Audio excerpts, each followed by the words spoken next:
If you think operating cycle and working capital cycle are one and the same, you can be wrong because there are differences. Let's understand through a small case. X Limited is holding raw material for 30 days. Production process takes 15 days. Finished goods are held for 15 days. Customers take 30 days to make payment and suppliers are giving 10 days credit. If this is the background, find out the operating cycle and working capital cycle. Explain the reason for difference between these two cycles. Okay, let's understand. The focus of operating cycle is basically the time period.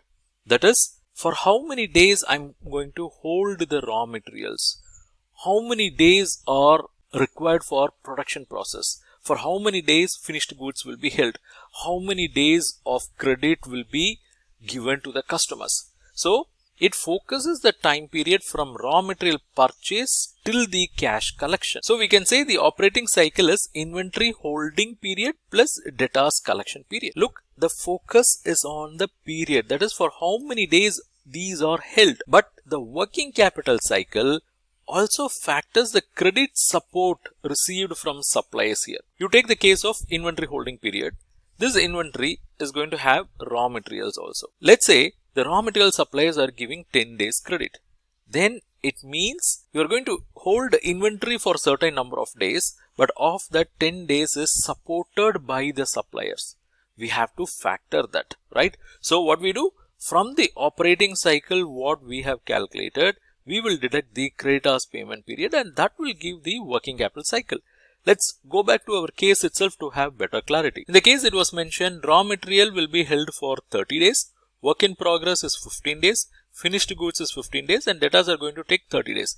It means the operating cycle of this business is 90 days. Why? Because they are holding inventory itself for 60 days and customers are taking 30 days. So this just looks at the period. Operating cycle just looks at the period. But working capital cycle will look at the other sources of credit available for this working capital. Already we have calculated operating cycle is 90 days.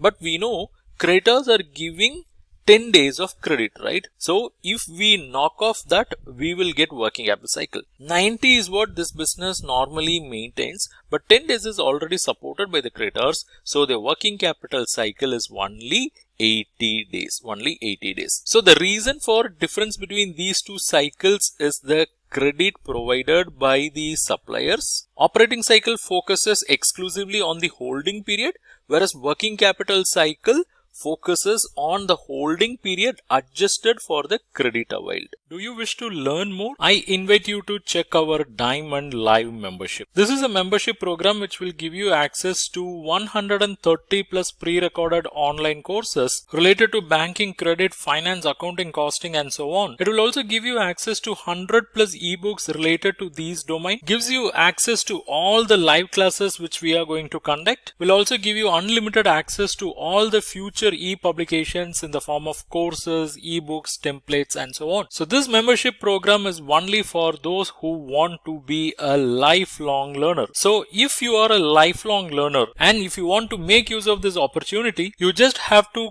WhatsApp me Diamond to the number seen on the screen or simply comment DUM. I will share you the details.